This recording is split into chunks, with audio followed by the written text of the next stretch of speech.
Alors ce T-Max 560, est-ce qu'il est vraiment mieux? La question est plus compliquée qu'elle en a l'air. Il y a beaucoup de changements, il n'y a pas que le moteur, il y a la partie cycle aussi. Il y a le look évidemment. On va bien sûr regarder tout ça en détail. Alors déjà j'aimerais régler un truc là une bonne fois pour toutes. Je suppose que tous les propriétaires de T-Max en ont marre d'être mal vus par les motards. Pour des raisons pas toujours très objectives. C'est vrai qu'après tout on passe tous le permis, donc je pense que c'est le moment pour vous de mettre en commentaire les raisons de votre achat, tout ce qui vous a motivé, histoire d'évacuer une bonne fois pour toutes les préjugés, et puis fait tout. Donc pour commencer, niveau look, c'est vrai que ça fait débat. En même temps, que je me souvienne, ça a toujours fait débat pour le T-Max. D'une génération à une autre, c'est toujours un peu mitigé. Alors c'est sûr que par rapport au 530, le plus évident c'est le feu à l'arrière, en T. Bon franchement je pense qu'ils ont juste voulu marquer le coup histoire de dire on a changé un truc. Alors par contre je vous le dis, hein, le support de plaque là il n'est pas d'origine. C'est pas la fête.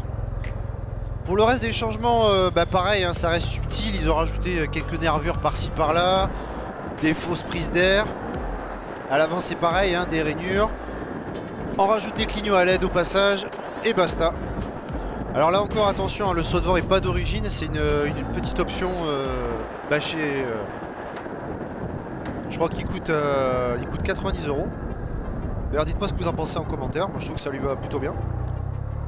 Après je vous cache pas que passer 90 il sert pas à grand chose, on en prend plein la tronche. Alors pour en venir au moteur, c'est vrai qu'il a été entièrement revu. On a bien sûr cette légère montée en cylindrée, on a quoi 32 cm3 de plus.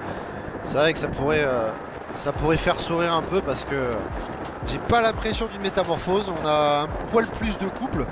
Pareil, la vitesse de pointe a été revue à la hausse, on monte à 180. Ok. Mais là vous voyez déjà entre le look et le moteur, on commence à comprendre la volonté de Yamaha de rester dans l'optimisation plus que dans la réelle révolution. Donc pour le coup ils ont revu l'injection, ils ont revu la transmission.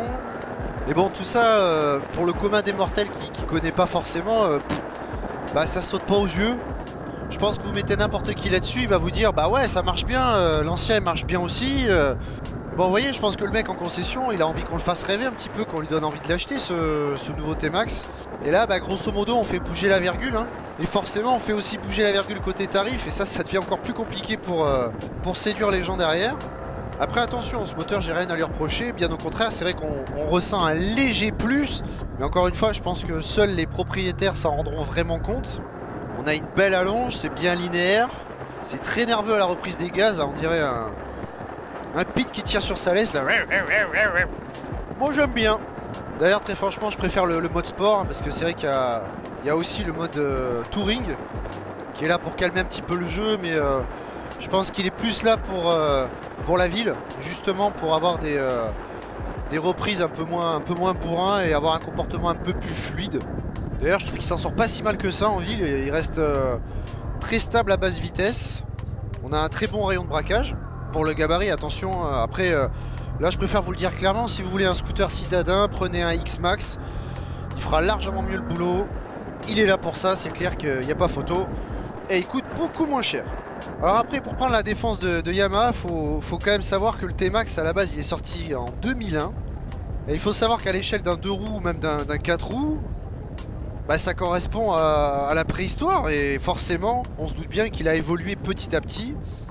Au départ il avait 40 chevaux, c'est vrai qu'il était quand même beaucoup moins sexy que maintenant, après c'est normal, hein. Donc je dirais que peaufiner ses acquis c'est quand même une stratégie qui se défend, puisqu'après tout pourquoi repartir d'une feuille blanche alors qu'il se vend déjà très bien et qu'il fait très bien le boulot. Mais d'un autre côté, pour ceux qui connaissent la chaîne, j'ai quand même déjà essayé le Kymco, le AK 550, et croyez-moi il est quand même sacrément affûté. On a un excellent moteur, il est très bien équipé. Donc je pense que ceux qui l'ont essayé pourront peut-être en glisser un mot en commentaire, en bien comme en mal, hein. Après tout le but c'est quand même d'ouvrir le débat. Donc ça veut dire surtout qu'il ne faut pas s'endormir sur ses lauriers, donc Yamaha, il faut quand même faire attention. Alors il faut savoir que l'échappement a aussi été revu. Pour info, ce T-Max sort en norme Euro 5, c'est un des premiers en Euro 5. Et c'est vrai que le pont on le sent quand même un peu étouffé. Je vous cache pas qu'on m'a dit qu'avec une ligne, non seulement le moteur respire beaucoup mieux, mais ça chante quand même vachement plus. Hein. Alors après attention, hein, sur voie privée bien entendu. Alors en parlant de cette histoire d'Euro 5, moi ça me rappelle méchamment une autre petite histoire. Celle de l'Africa Twin que j'ai testée il n'y a pas très longtemps, qui était la première moto Euro 5, qui comme de par hasard, elle aussi, a vu sa cylindrée légèrement augmenter. Et quand j'en ai parlé avec les mecs de chez Honda, bah, ils m'ont dit que globalement l'objectif c'était surtout de passer justement cette norme Euro 5 tranquillement et de pouvoir conserver des bonnes performances. Donc c'est là que je commence un petit peu à me poser la question, on fait de la surenchère en puissance, on fait de la surenchère pour pouvoir tenir les engagements écologiques. Mais au final on s'aperçoit qu'il y a surtout une surenchère pour le consommateur derrière qui paye plein pot quoi. Et ça j'y reviendrai tout à l'heure, mais ça commence à faire aller pas mal de monde. Alors par contre le gros avantage c'est qu'on gagne aussi en conso. Alors là je préfère rester prudent plutôt que vous annoncer le chiffre référencé par les journalistes. Je pense que le mieux c'est de votre côté relever votre consommation réelle et à la rigueur de l'indiquer en commentaire. Je pense que ce sera beaucoup plus pertinent. Là vous doutez bien que j'ai un scooter tout neuf, à peine rodé, qui fait de tout petits trajets, donc je pense que c'est pas vraiment pertinent. Alors c'est vrai que pour pouvoir tenir ces engagements en termes de consommation, on a, comme je le disais, une injection qui a été revue, une transmission qui a été travaillée de sorte qu'il prenne moins de tours. Donc qui dit moins de tours dit moins de sollicitations, donc moins de consommation. On a un réservoir de 15 litres. Et c'est vrai que j'ai toujours du mal avec le bouchon qui n'a pas de charnière, on sait jamais trop quoi en faire. Par contre ce qui est bien c'est que tous les boutons d'accès sont entièrement verrouillables, ça évite que certains aient la bonne idée d'ouvrir le coffre ou vos petits rangements pendant que vous avez le dos tourné. D'ailleurs la béquille centrale est aussi verrouillable.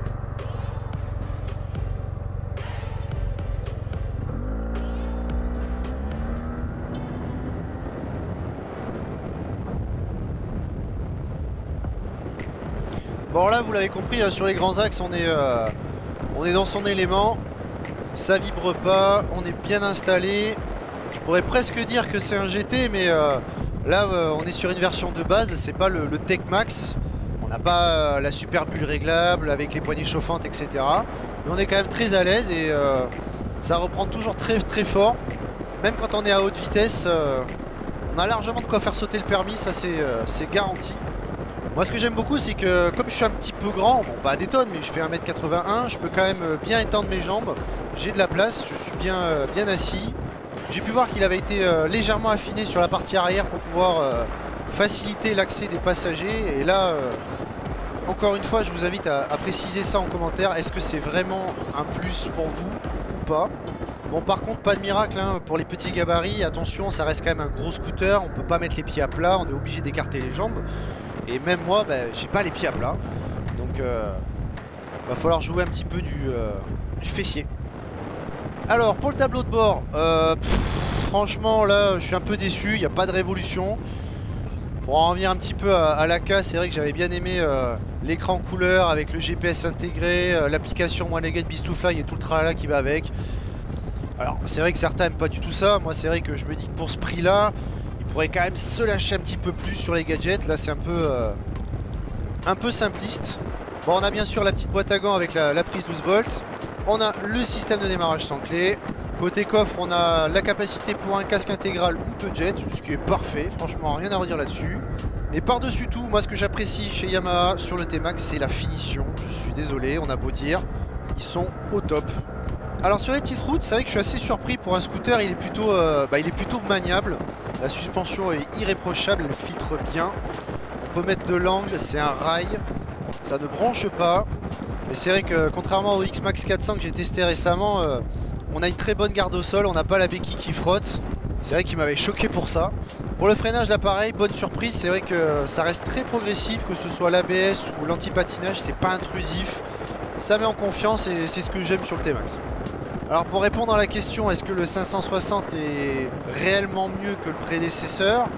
Ou est-ce que c'est juste une excuse pour pouvoir passer la norme Euro 5? Je dirais que ceux qui connaissent parfaitement l'ancien arriveront à faire la différence. Mais dans ce cas là, pourquoi mettre 500 € de plus? Est-ce que ces petites différences suffisent? C'est vrai que pour la version Tech Max, on est quand même à 13 800 €. Ça commence à faire un sacré chiffre. Comme je disais tout à l'heure, on est vraiment dans une escalade là et on pourrait se dire, est-ce que ça vaut pas le coup de regarder à droite, à gauche, voir ce qui se fait autour?